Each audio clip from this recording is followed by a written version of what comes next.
नमस्ते गाइज, यह video Munger university और तिलकामांझी भागलपुर यूनिवर्सिटी में जो बच्चे पार्ट 2 में पढ़ते हैं और जिनका ऑनर्स हिस्ट्री है और जिनका पेपर थर्ड है, तो उन लोगों के लिए यह वीडियो है। यह वीडियो उन लोगों का लेक्चर 12 का सीरीज है। इससे पहले लेक्चर 11 तक आप लोगों का ऑब्जेक्टिव अपलोड कर दिया गया। आप लोग जाके चेक कर सकते हैं प्लेलिस्ट। और भी सब्जेक्ट की वीडियो अपलोड किए गए हैं, तो आप लोग प्लेलिस्ट अवश्य जाके चेक करें और डिस्क्रिप्शन में जाकर टेलीग्राम चैनल अवश्य ज्वाइन करें ताकि हर पल की अपडेट आपको मिलती रहे। तो चलिए लेक्चर 12 की सीरीज को शुरू करते हैं। तो पहला क्वेश्चन है आप लोगों का, पानीपत का युद्ध कब हुआ था?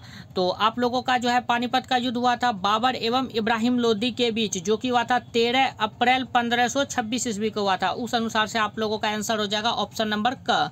नेक्स्ट क्वेश्चन है बाबर का वास्तविक नाम जहीरुद्दीन था, जहीरुद्दीन मोहम्मद बाबर। तो तुर्की भाषा में बाबर का अर्थ है, तो तुर्की भाषा में बाबर का अर्थ होता है बाघ। क्या होता है? बाघ। नेक्स्ट क्वेश्चन है हुमायूं का राज सिंहासन पर कब आसीन हुआ? तो हुमायूं राज सिंहासन पर 1530 ईस्वी में आसीन हुआ था। और हुमायूं के बारे में एक कहा गया है कि यह जन्म से ही गिरते पिटते रहा और गिरते पड़ते ही इसकी मृत्यु हो गई। आप लोगों को पता है कि हुमायूं की मृत्यु जो है वो सीढ़ी से गिरने के कारण हो गई थी। एक पुस्तकालय के भवन में वो गिरने के कारण हो गई थी हुमायूं की मृत्यु। इसलिए और जब भी ये सिंहासन पर बैठता था तो फिर कोई ना कोई आक्रमण कर देता था, जिसके कारण इसे गद्दी से हाथ धोना पड़ता था। जिस प्रकार शेरशाह ने इसे लगभग 15 वर्षों तक निर्वासित जीवन व्यतीत करने पर मजबूर कर दिया था। तो इसी कारण इतिहासकार ने कहा कि हुमायूं गिरते फिरते जिंदगी भर रहा और गिरते पड़ते ही मर गया। तो हुमायूं राज सिंहासन पर कब आसीन हुआ? तो हुमायूं राज सिंहासन पर जो है वो 1530 ईस्वी में आसीन हुआ। नेक्स्ट क्वेश्चन है हुमायूं को राजगद्दी पर बैठते ही अनेक कठिनाइयों का सामना करना पड़ा, इसके लिए सर्वाधिक उत्तरदायी कौन था? तो इसके लिए सर्वाधिक उत्तरदायी मेहदी ख्वाजा था। कौन था? मेहदी ख्वाजा। नेक्स्ट क्वेश्चन है हुमायूं ने कितने वर्षों तक निर्वासित जीवन व्यतीत किया? देख लीजिए आ गया क्वेश्चन। तो 15 वर्षों तक निर्वासित जीवन व्यतीत किया। और नेक्स्ट क्वेश्चन है आप लोगों का कि चौसा नामक स्थान पर हुमायूं का किसके साथ संघर्ष हुआ? तो चौसा नामक स्थान पर हुमायूं का शेर खां अर्थात शेरशाह सूरी के बीच युद्ध हुआ था, चौसा के युद्ध में। लेकिन चौसा के युद्ध में हुमायूं विजयी रहा था और शेरशाह सूरी पराजित। और शेरशाह सूरी जो है वो कन्नौज या बिलग्राम युद्ध जो 1540 ईस्वी में हुआ था उसमें शेरशाह सूरी विजय हुआ था। तो जो लोग बात भी आप लोगों को मैं बता रहा हूँ वो आप नोट करके रख ले। और ये जो चौसा का युद्ध हुआ था वो हुआ था 1539 ईस्वी में। चौसा का युद्ध कब हुआ था? 1539 ईस्वी में। नेक्स्ट क्वेश्चन है चौसा का युद्ध। देख लीजिए चौसा का युद्ध कब हुआ? तो चौसा का युद्ध हुआ था 1539 ईस्वी में, दे दिया गया है। अब नेक्स्ट क्वेश्चन है हुमायूं को किस राजपूत रानी के राखी भेजी थी?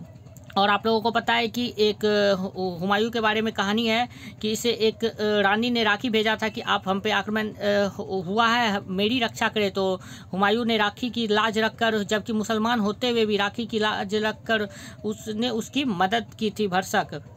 तो इसका आंसर हो जाएगा आप लोगों का कर्णवती। रानी कर्णवती ने उसे राखी भेजा था। कौन? रानी कर्णवती। ये पद्मावती तो पद्मिनी तो हो गया, वो पद्मावती के शासनकाल का, मोहम्मद अलाउद्दीन खिलजी के शासनकाल की हो गई ये पद्मिनी।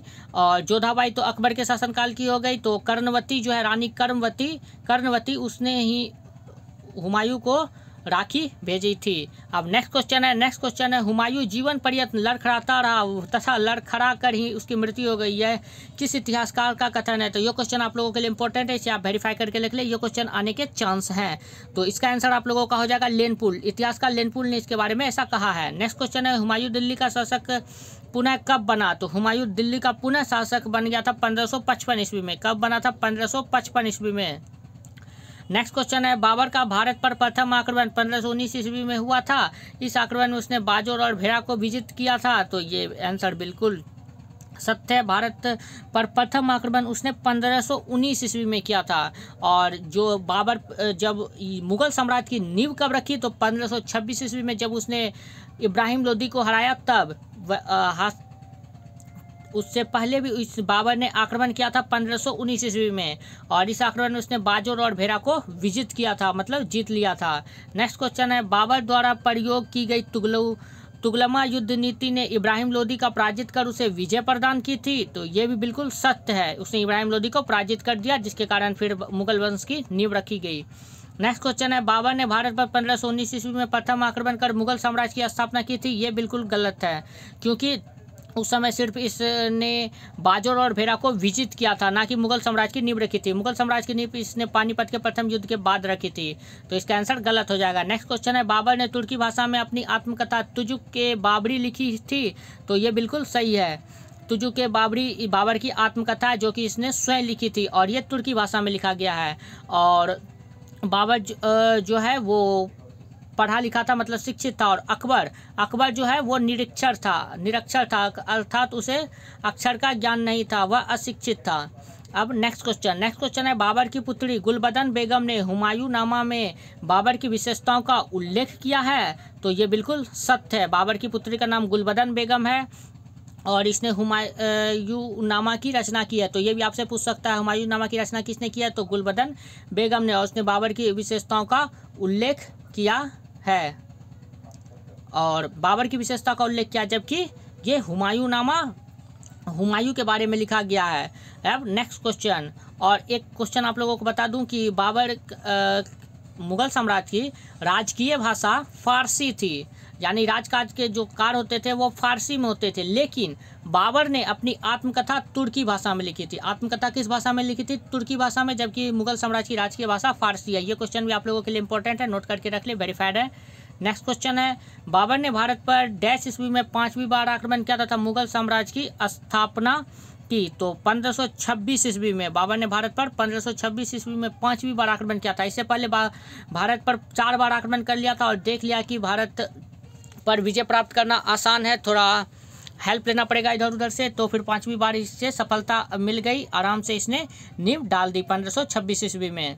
नेक्स्ट क्वेश्चन है, बाबर ने भारत पर प्रथम आक्रमण डैश ईस्वी में किया। तो प्रथम आक्रमण सबसे पहले इसने 1519 ईस्वी में किया था। प्रथम आक्रमण कब किया था? 1519 ईस्वी में। देख लीजिए, इसका जानकारी यहाँ पर दिया गया है। 1519 ईस्वी में बाजोर और भेरा को विजित किया था। तो यही इसका भारत पर प्रथम आक्रमण था। अब नेक्स्ट क्वेश्चन है, बाबर ने तुर्की भाषा में आत्मकथा डैश लिखी थी। तो तुजुक के बाबरी देख लीजिए, यहाँ लिखा हुआ है। तो इसने ही तुर्की भाषा में अपनी आत्मकथा लिखी थी। अब नेक्स्ट क्वेश्चन है, हुमायूं का माँ का नाम क्या था? हुमायूं की माँ का नाम माहम सुल्ताना था। क्या था? माहम सुल्ताना, अर्थात बाबर की पत्नी। बाबर की पत्नी अर्थात हुमायूं की माँ का क्या नाम था? माहम सुल्ताना। नेक्स्ट क्वेश्चन है, हुमायूं की मृत्यु डैश ईस्वी में हुई थी। तो हुमायूं की मृत्यु जो है वो 1556 ईस्वी में हुई थी। तो फिर उसके बाद जो है अकबर सिंहासन पर बैठा था। हुमायूं की मृत्यु कब हुई? 1556 ईस्वी में। नेक्स्ट क्वेश्चन है, और पुस्तकालय से सीढ़ी से गिरने के दौरान हुई थी, और इस इतिहासकार लेनपुल ने इसके बारे में कहा, आप लोगों को बता ही दिया। नेक्स्ट क्वेश्चन है, इतिहास में शेरशाह के लिए प्रसिद्ध है। तो चलिए ऑप्शन देखते हैं। तो आप लोगों का ऑप्शन है वीरता के लिए, ये नहीं होगा। न्यायप्रिय के लिए, ये भी नहीं होगा। प्रशासनिक व्यवस्था के लिए, बिल्कुल सही। शेरशाह सूरी का प्रशासनिक व्यवस्था बहुत ही अच्छा था, और राजा टोडरमल जो थे वो इस शेरशाह के शासनकाल से ही थे, और ये टोडरमल शेरशाह के शासनकाल में भी थे और फिर अकबर के शासनकाल में भी थे।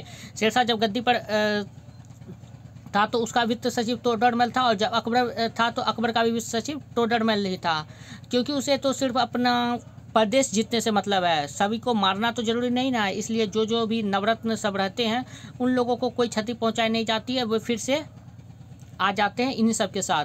तो शेरशाह के समय में भी टोडरमल थे और अकबर के शासनकाल में भी टोडरमल थे। आप लोग इसे नोट करके रखेंगे। तो शेरशाह किसके लिए प्रसिद्ध है? प्रशासनिक व्यवस्था के लिए। नेक्स्ट क्वेश्चन है, शेरशाह का साम्राज्य अनेक प्रांतों में विभक्त था, जिन्हें कहते थे। तो इक्ता प्रणाली, यह शेरशाह के प्रांत अनेक प्रांत में विभक्त है, जिसे इक्ता कहते थे। नेक्स्ट क्वेश्चन है, शेरशाह ने जिस भूमि व्यवस्था की स्थापना की थी उसकी तुलना की जा सकती है। तो ऑप्शन देखते हैं, स्थायी बंदोबस्त से नहीं, महालवाड़ी बंदोबस्त से, यह भी नहीं, रैयतवाड़ी, बिल्कुल सही, रैयतवाड़ी बंदोबस्त से उसकी तुलना की जा सकती है। भूमि व्यवस्था की जो स्थापना की थी उसे रैयतवाड़ी बंदोबस्त से तुलना की जा सकती है। और आप लोगों को बता दूं, इसका पीडीएफ जो है आप लोगों को 5 मई 2022, आप लोग डिस्क्रिप्शन में टेलीग्राम का लिंक दिया गया है, वहां से जाकर आप 5 मई 2022 को जाएंगे टेलीग्राम चैनल पर, वहां पर आपको इसका पीडीएफ प्रोवाइड करा दिया गया है। तो आप चलिए नेक्स्ट क्वेश्चन देखते हैं। नेक्स्ट क्वेश्चन है, राज्य की भूमि का वास्तविक नाप कराने वाला शासक था। ये मुगल साम्राज्य के बारे में ये सब क्वेश्चन है, इसलिए ऐसा दिया गया है। राज्य की भूमि का वास्तविक नाप करने वाला शासक था। तो राज्य की भूमि का माप करने वाला शासक था, उसका नाम होता था शेरशाह सूरी। राज्य की भूमि का वास्तविक नाप करने वाला कौन सा शासक था? तो शेरशाह सूरी ने ग्रैंड ट्रैंक रोड की निर्माण भी करवाई थी और वास्तविक नाप करने वाला शासक था। तो आप ये भी नोट करके रख ले। नेक्स्ट क्वेश्चन है, शेरशाह सूरी के समय में भूमि कर की व्यवस्था क्या थी? तो भूमि कर की व्यवस्था उस समय थी 1/3। 1/3 भाई भूमि कर लिया जा सकता था, अर्थात टैक्स। नेक्स्ट क्वेश्चन है, शेरशाह सूरी था, तो शेरशाह सूरी था धर्म सहिष्णु नहीं, कट्टर मुसलमान भी नहीं था, धर्म असहिष्णु ये भी नहीं था, उदार था। क्या था? उदार। शेरशाह सूरी क्या था? उदार था। नेक्स्ट क्वेश्चन है, शेरशाह सूरी द्वारा निर्मित एक सड़क ए आजम कहलाती थी, वह थी? तो चलिए देखते हैं। कलकत्ता से पेशावर ये सही होगा। आगरा से जोधपुर तो नहीं होगा, ये भी नहीं होगा। तो इसका आंसर क्या हो जाएगा? कलकत्ता से पेशावर। इसने एक निर्माण की थी सड़क ए आजम, जो कलकत्ता से पेशावर थी। अब नेक्स्ट क्वेश्चन है, शेरशाह सूरी द्वारा निर्मित सर्वप्रमुख इमारत है, तो इमारत का क्या नाम है? इमारत का नाम है सहस्राम का मकबरा। क्या नाम है? सहस्राम का मकबरा। तो आप लोग ऐसे भी याद कर सकते हैं, शेरशाह सूरी तो सो से सो आ गया, सहस्राम मकबरा। तो अब नेक्स्ट क्वेश्चन देखते हैं। नेक्स्ट क्वेश्चन है, राजा तथा सैनिकों के बीच सीधा संपर्क किस शासक के द्वारा प्रारंभ किया गया? तो इसका आंसर भी शेरशाह सूरी हो जाएगा। राजा और सैनिक के बीच सीधा संपर्क स्थापित किया गया, कोई बीच में दखल अंदाजी नहीं करेगा। तो इसका आंसर क्या हो जाएगा? शेरशाह सूरी। नेक्स्ट क्वेश्चन है, शेरशाह के समय भूमि की कौन सी प्रणाली प्रचलित थी? तो भूमि की जमींदारी प्रणाली प्रचलित थी। कौन सी प्रणाली? जमींदारी प्रणाली प्रचलित थी। नेक्स्ट क्वेश्चन है, शेरशाह सूरी का वास्तविक नाम फरीद खान था। बिल्कुल सही है, इसके बचपन का नाम फरीद खान था। शेरशाह सूरी के बचपन का क्या नाम था? फरीद खान। आपसे ये भी पूछ सकता है, इसे आप वेरीफाई करके रख ले। नेक्स्ट क्वेश्चन है, शेरशाह ने रणथंभौर पर अधिकार करके वहां आदिल शाह को सूबेदार नियुक्त किया। तो ये भी बिल्कुल सही है, रणथंभौर पर आक्रमण किया था और फिर वहां पर आदिल शाह को सूबेदार नियुक्त किया था। अगर आपको लग रहा है कि मैं बहुत तेज में बोल रहा हूँ, आपको थोड़ा प्रॉब्लम हो रही है, तो आप लोग यूट्यूब पर एक फंक्शन आता है जो कि आप इसके स्पीड को नॉर्मल से घटा भी सकते हैं, 0.25 कर सकते हैं, तो आप लोग वो भी कर सकते हैं। तो चलिए नेक्स्ट क्वेश्चन देखते हैं। नेक्स्ट क्वेश्चन है, चौसा के युद्ध में शेरशाह को पराजय का सामना करना पड़ा। तो ये बिल्कुल ही असत्य है। चौसा के युद्ध में शेरशाह को पराजय का सामना करना पड़ा, तो ये क्वेश्चन, तो इसका आंसर आप लोगों का जो है ये सत्य हो जाएगा। चौसा के युद्ध में शेरशाह की पराजय का सामना करना पड़ा था, तो ये बिल्कुल सत्य है कि शेरशाह को पराजय का सामना करना पड़ा था। नहीं, सॉरी, चौसा के युद्ध में शेरशाह को पराजय नहीं सहना पड़ा था। इस युद्ध में जो है ना, हालांकि मुगल साम्राज्य खत्म नहीं हुआ था, वो हुमायूं जो है वो युद्ध छोड़ के चला गया था चौसा का युद्ध में, जो कि 1539 ईस्वी में हुआ था।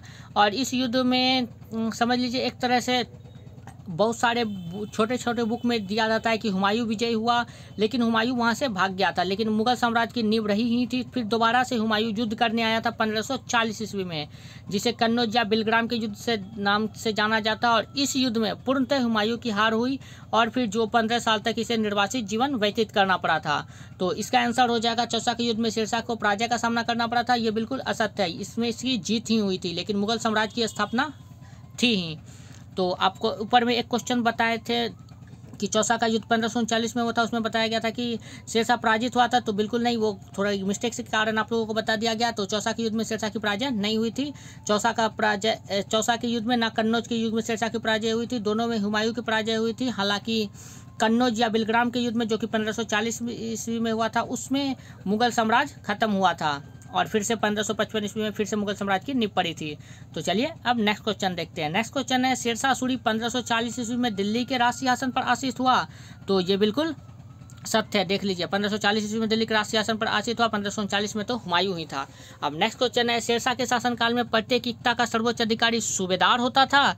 तो ये भी बिल्कुल सही है और ये क्वेश्चन को आप वेरीफाई कर ले, इस टाइप के क्वेश्चन आप लोगों से पूछे जाएंगे। शेरशाह के शासनकाल में प्रत्येक इक्ता का सर्वोच्च अधिकारी कौन होता था? तो सूबेदार होता था। नेक्स्ट क्वेश्चन है, डैश नामक पदाधिकारी शेरशाह के शासनकाल में आर्थिक मामलों की देखभाल करता था। तो दीवाने बजारत, कौन सा आर्थिक मामले की देखभाल कौन करता था? तो दीवान ए बजारत, वो जो आकर रोतो, दीवाने बजारत। तो दीवाने बजारत नामक पदाधिकारी शेरशाह के शासनकाल में आर्थिक मामलों की देखभाल करता था। अब नेक्स्ट क्वेश्चन आप लोगों का, शेरशाह ने पुराने सिक्के बंद करवाकर नए सिक्के चलवाए, जिन्हें डैश कहते थे, तो उन्हें दाम कहते थे। नए सिक्के चलवाए, उन्हें पुराने सिक्के को बंद करके नए सिक्के चलाए, उन्हें क्या कहते थे? दाम।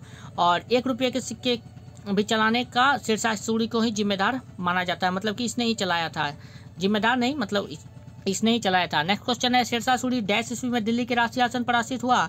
तो शेरशाह सूरी दिल्ली के आसीन पर 1540 ईस्वी में आसीन हुआ, कन्नौज या बिलग्राम के युद्ध के बाद। नेक्स्ट क्वेश्चन है शेरशाह ने चौसा के युद्ध में डैश ईस्वी में हुमायूं को परास्त किया था। तो 1539 ईस्वी में हुमायूं को परास्त किया था, और इसमें भी शेरशाह सूरी की विजय हुई थी। तो आप लोग को बता रहा हूँ बार बार कि ऊपर में मिस्टेक्स आपको गलती बता दिया गया है कि दोनों में शेरशाह की सूरी की विजय हुई थी, और हुमायूं पहली बार में भाग गया था, दूसरी बार फिर आया लड़ने, उसके बाद उसका खत्म हो गया खेल। अब नेक्स्ट क्वेश्चन देखते हैं। नेक्स्ट क्वेश्चन है शेरशाह का जन्म डैश ईस्वी में हुआ था। तो शेरशाह का जन्म हुआ था 1472 ईस्वी में। कब हुआ था? 1472 ईस्वी में। और शेरशाह के बचपन का क्या नाम था? तो फरीद खान। शेरशाह का जन्म कब हुआ था? 1472 ईस्वी में। नेक्स्ट क्वेश्चन देखते हैं। अब नेक्स्ट क्वेश्चन है नए मुसलमान कहा गया है।